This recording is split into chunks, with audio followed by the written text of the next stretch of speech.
Baik, assalamualaikum warahmatullahi wabarakatuh. Perkenalkan, nama saya Muhammad Rinaldi dengan nomor NIM 2003 2012 4. Nah, kali ini saya akan membahas tentang laporan PKL dari dosen pengampu mata kuliah pengelolaan perkebunan yang bernama Bapak Wahyu STT MP yang berjudul Perkembangan Industri Kelapa Sawit di Indonesia. Nah, jadi Bapak ini melakukan praktik lapangannya di PT Sopin Indonesia, Kebun Matepau. Nah, jadi kita harus membahas dulu latar belakangnya. Jadi perkembangan industri perkebunan Indonesia ini sangat berkembang dengan sangat pesat, khususnya pada komoditi kelapa sawit. Karena juga kita ketahui bersama bahwasanya Indonesia adalah negara pemproduksi terbesar kedua atau pertama di dunia, dan Indonesia memiliki yang sangat luas dengan perkembangan kelapa sawit, tepatnya di Pulau Sumatera yang pertama luas, yang kedua itu Pulau Kalimantan, dan masih banyak pulau-pulau lagi yang memiliki perkebunan kelapa sawit yang sangat luas. Nah, jadi tujuan dan manfaat pelaksanaan kerja praktek ini yang pertama adalah sebagai salah satu syarat ya kan untuk menyelesaikan studi pada jurusan teknologi pengelolaan hasil perkebunan diploma 4 nih.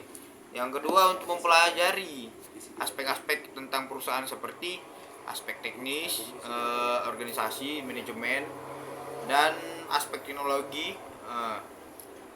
Yang selanjutnya adalah memperluas wawasan mahasiswa tentang bidang teknik pengelolaan industri kelapa sawit, yang selanjutnya memberikan pengalaman dan pemahaman kepada mahasiswa tentang pengolahan dan maintenance di PKS, landasan teori dengan praktek yang dilakukan di lapangan tersebut. Nah, jadi setelah kita mengetahui tujuannya, maka kita harus juga mengetahui manfaatnya. Jadi manfaat pelaksanaan kerja praktek ini yang pertama adalah manfaatnya bisa pertama ini kepada mahasiswa sebagai persyaratan untuk menyelesaikan laporan praktik. Nah, yang kedua itu sebagai bahan perbandingan ilmu yang didapatkan selama proses pembelajaran di kampus dan dibandingkan dengan ilmu yang kita terjun ke lapangan.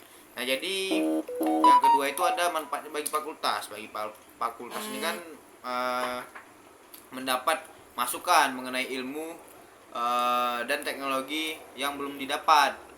Jadi dari melakukan praktik lapang ini mengadopsilah apa yang dilakukan PT Sopin, itu bisa dibawa ilmunya ke kampus. Jadi bagi perusahaan ini sangat menarik, karena bagi perusahaan ini sebagai sarana untuk mencari bibit pekerja handal. Karena dengan mahasiswa itu praktek di PT tersebut, maka perusahaan juga bisa mencari pengganti pegawai yang sudah tua nantinya kan.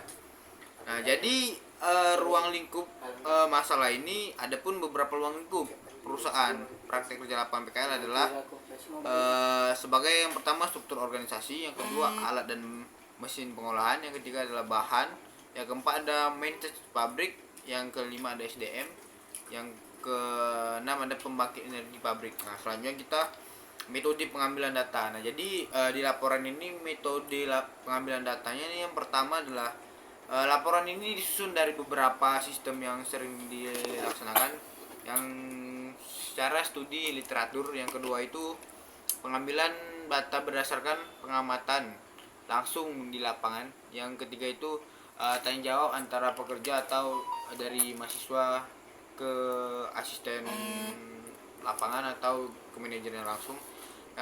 Jadi tempat dan waktu. Nah, jadi tempat ini PT Sopin ini Indonesia ini terletak di Kecamatan Teluk Mengkudu, Kabupaten Serdang Berdaga ya kan, Provinsi Sumatera Utara, dengan ketinggian 20 meter di atas permukaan laut dan berjarak 53 km dari Kota Medan.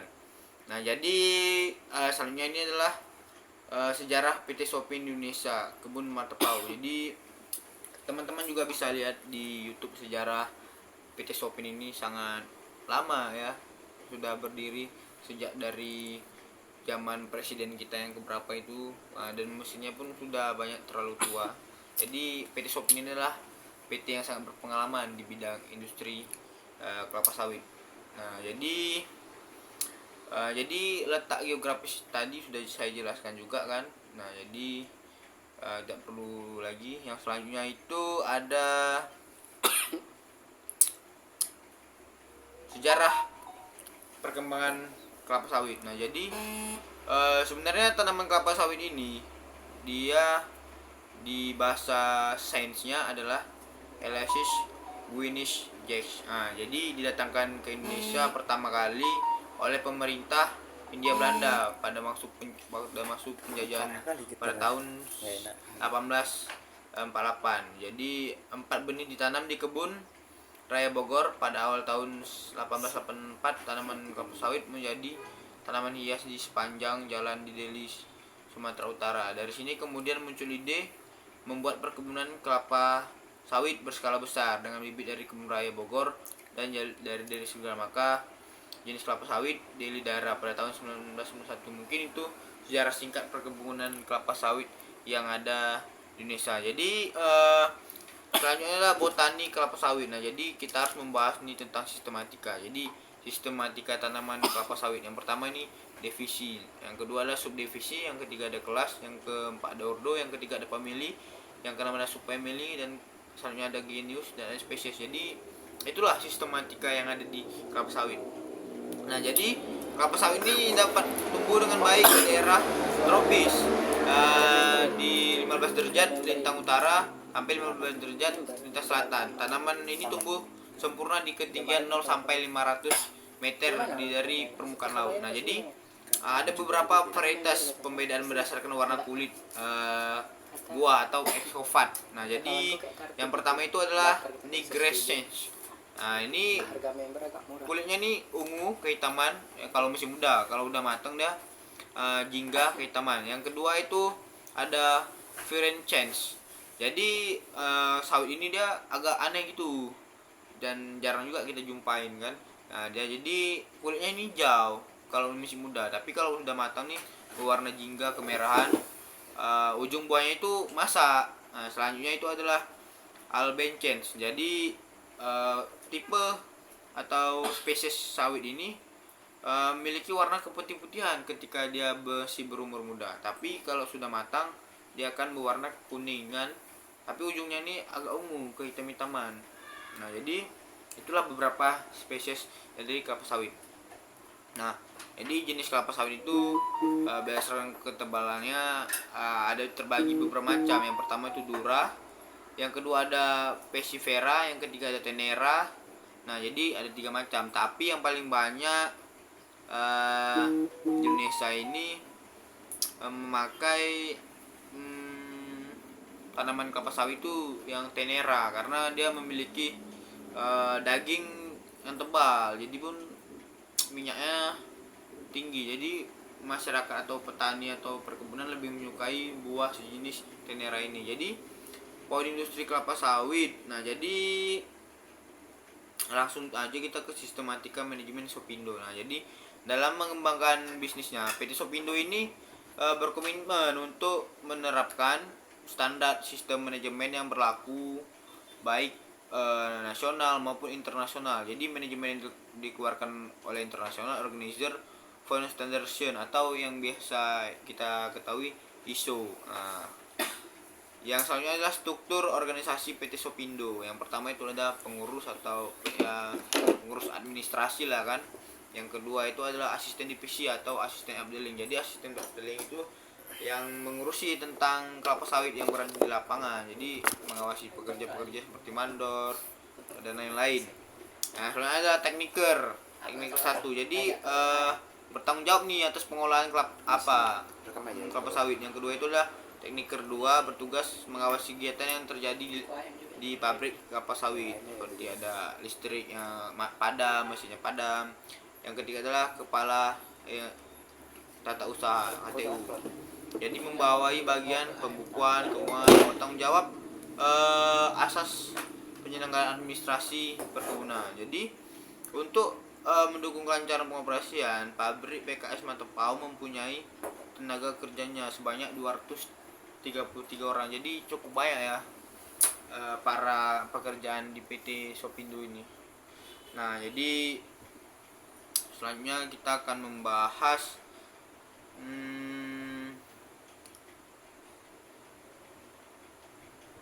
struktur organisasi di PT Sopindo. Yang pertama itu adalah pengurus. Nah, yang pertama itu di bagannya itu tekniker 1. Yang di bawah tekniker 1 ada tekniker 2. Di bawah tekniker 2 ada mandor pengolahan, mandor bengkel umum, mandor transport, krani pabrik, teknik operator mesin-mesin, tukang, supir kernet operator, kerani ekspedisi, kerani pabrik, kerani transport, kerani timbang. Nah, jadi di bawah kepala bengkel motor nih ada mekanik atau tukang. Jadi itulah struktur organisasi yang ada di PT Sopindo. Jadi selanjutnya adalah stasiun penerimaan bahan baku. Nah, yang pertama itu ada Persapam, yang kedua itu adalah jembatan timbang. Yang selanjutnya itu adalah proses penerimaan buah. Jadi setelah proses penimbangan TBS yang dilakukan oleh antara penjual, pemasok dan pekerja sortir, kemudian itu dibongkar di lantai untuk dilakukan sortasi. Ini disortir nih buah-buah mana yang bagus dan yang nggak bagus akan dipisahkan sesuai kebutuhan. Yang selanjutnya itulah proses pemeriksaan kualitas. Nah, di sini ya udah kita cek bagaimana buahnya, apakah buahnya sudah matang, udah bisa langsung diolah atau belum. Nah, kalau udah bisa diolah, langsung kita olah terus, masukkan ke mesin. Kalau belum, kita simpan dulu di bagian tempat penyimpanan tempat sawit yang belum matang.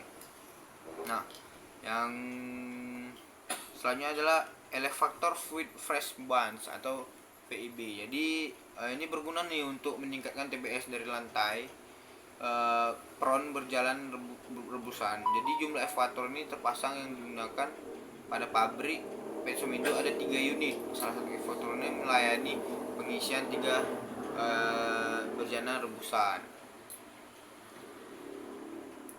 Nah, jadi stasiun perebusan. Jadi stasiun perebusan ini adalah stylizer. Nah, yang berbentuk vertikal. Adalah bejana uap bertekanan yang digunakan untuk merebus TBS. Dengan uap yang digunakan adalah standar stream dengan tekanan 1,8 sampai 2,0 kg. Jadi tujuannya ini yang pertama untuk membantu melepaskan butir-butir dari cangkangnya atau tandannya. Yang kedua itu untuk menurunkan kadar kandungan air dalam buah, dan masih banyak lagi nih tujuannya. Selanjutnya itu adalah tujuan perebusan kedua. Itu yang pertama itu tahap pertama pembuangan udara dan penguapan air dari tandan buah air. Yang kedua itu pembuangan udara dari penguapan tandan buah segar. Yang ketiga itu pematangan dan pelunakan daging untuk membuat lebih gampang diolah. Nah, selanjutnya kita akan membahas tentang ban conveyor. Jadi ban conveyor ini adalah alat untuk mengantarkan TBS dari bejana rebusan menuju proses pemipilan atau penggunaan bas layer. Ini harus kontinu sesuai dengan kapasitas pabrik sehingga proses selanjutnya tidak mengganggu proses lainnya. Nah, jadi spesifikasinya itu bus konvektor ini jumlahnya 1, panjangnya sekitar 27 meter, lebar 1 meter, kapasitasnya sampai 12 ton, tipe rantai Renault, panjang rantai 27 meter dan putaran 10 rpm. Nah, jadi itulah spesifikasi dari mesin tersebut. Jadi selanjutnya adalah yang bentuk striper. Ini jadi striper ini berfungsi untuk memisahkan brondolan dan jangan dengan cara mengangkat dan dengan kecepatan putar. Nah, jadi dalam pengoperasian alat ini yang harus diperhatikan adalah sewaktu diputar tandan buah dalam alat penebah harus mencapai ketinggian maksimal sebelum jauh.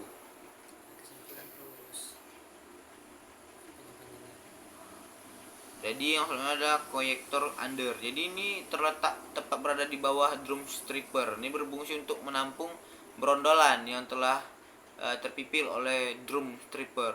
Nah, ini yang berfungsi nih untuk sebagai alat transportasi brondolan rebus menuju bom koyektor. Nah, jadi inilah alat-alatnya.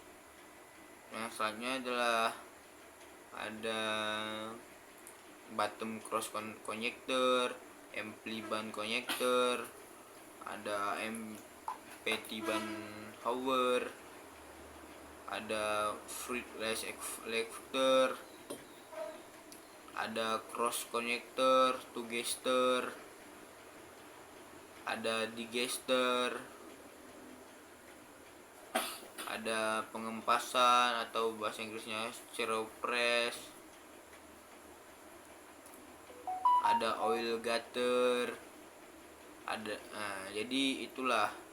Jadi setelah itu ada masukin namanya stasiun klarifikasi. Yang pertama adalah sun trap tank, yang kedua ada vibrating emco, yang ketiga ada crude oil tank, selanjutnya adalah continue tank, selanjutnya juga ada oil tank, ada juga oil blower, ada juga oil transfer pump, ada juga stock tank atau tangki timbun, ada juga daily tank atau transfer tangki. Nah, selanjutnya ada nih selada tank.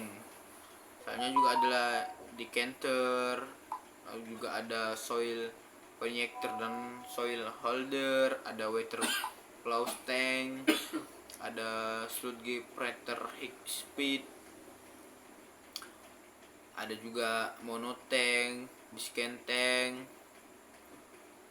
Nah, jadi ada fat feed. Jadi itulah macam-macamnya. Yang selanjutnya adalah untuk pengolahan biji. Nah, terbagi lagi nih. Yang pertama adalah check breaker connector, yang kedua itulah sparking column, yang ketiga adalah defect grabber, yang keempat ada wet nut effector, yang kelima ada wet nut connector, yang keenam ada nut silo, yang ketujuh ada nut dry connector, yang ke-8 ada nut dry effector, yang ke-9 ada nut grading, yang ke-10 ada ripple mill, yang ke-11 ada nut cracker, terus ada LTDTS, yang selanjutnya adalah K-bed, yang selanjutnya adalah kernel connector, ada kernel effector, ada kernel dryer, ada pneumatic blower, ada kernel bin,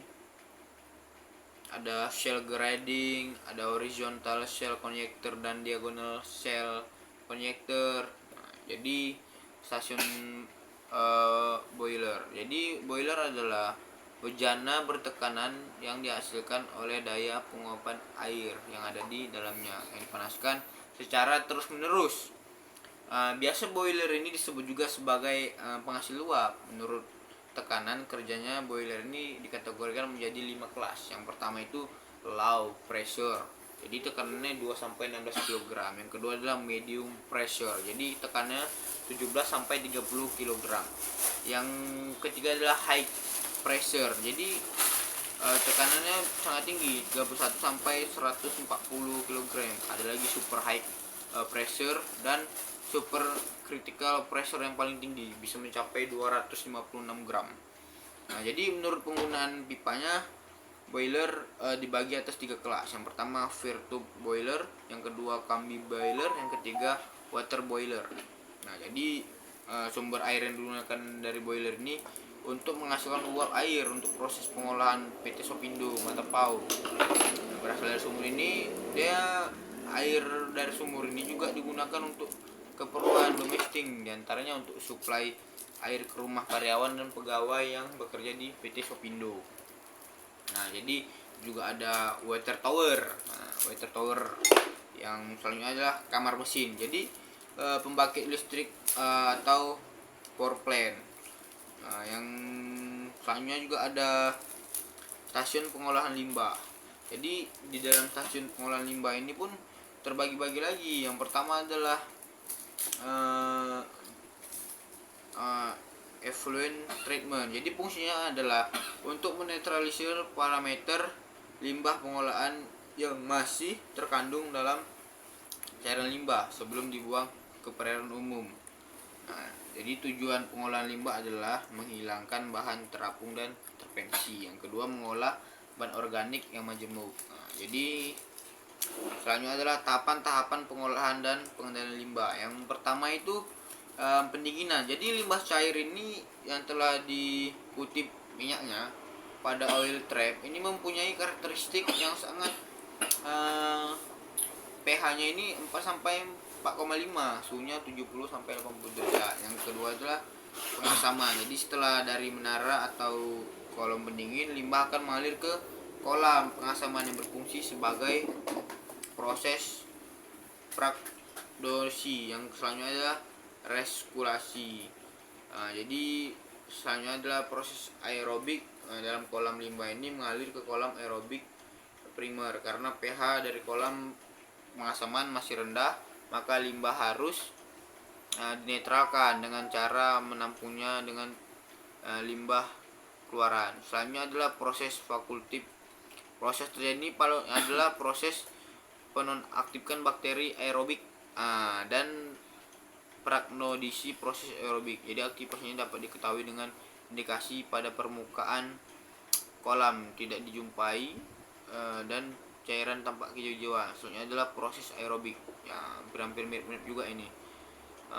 Jadi masa tinggal dari seluruh rangkaian proses tersebut di atas, maka tinggal limbah selama proses berlangsung mulai dari kolam pendinginan sampai limbah dibuang ke penerimaan. Kebutuhan waktu masak kurang lebih selama 100 hari. Jadi kurang lebih 3 bulan lebih kan untuk proses tempat tinggal dari limbah tersebut. Jadi selanjutnya adalah analisis laboratorium.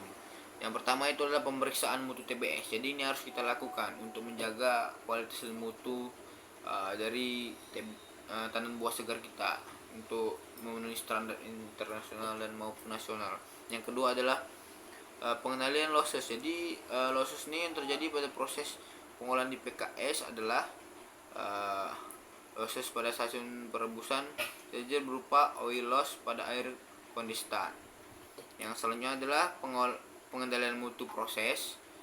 Yang selanjutnya adalah terbagi lagi stasiunnya. Yang pertama stasiun rebusan silager, yang kedua stasiun digester, yang ketiga stasiun Kempa, yang keempat ada klarifikasi. Nah, jadi klarifikasi ini terbagi lagi. Yang pertama ada sand trap tank, yang kedua adalah crude oil tank, tiga ada continuous sealer tank, yang keempat ada oil tank, yang kelima adalah sludge tank, yang kelima decanter, yang keenam adalah water phase tank, yang keenam adalah stasiun kernel. Nah, yang selanjutnya adalah standar mutu CPU dan PKO. Dalam pengendalian mutu, minyak sawit ini dipakai di komponen kualitas. Faktor utama yaitu free fatty, yang kedua FFA, yang ketiga ACD. Nah, jadi itulah yang kita harus pahami dari perkembangan industri kelapa sawit di Indonesia. Jadi kesimpulan daripada praktik kerja lapang ini adalah yang pertama, kapasitas oleh PKS PT Supindo mantap pawah adalah 12 ton per jam tanam buah segar atau biasa kita sebut TBS yang diolah berasal dari kebun sendiri dan kelompok tani. Nah, mungkin itu saja yang dapat saya sampaikan pada malam hari ini. Semoga yang saya sampaikan menjadi manfaat untuk teman-teman yang menonton dan menjadi tambahan wawasan untuk saya sendiri. Saya akhiri dengan wabillahi taufiq wal hidayah. Wassalamualaikum warahmatullahi wabarakatuh.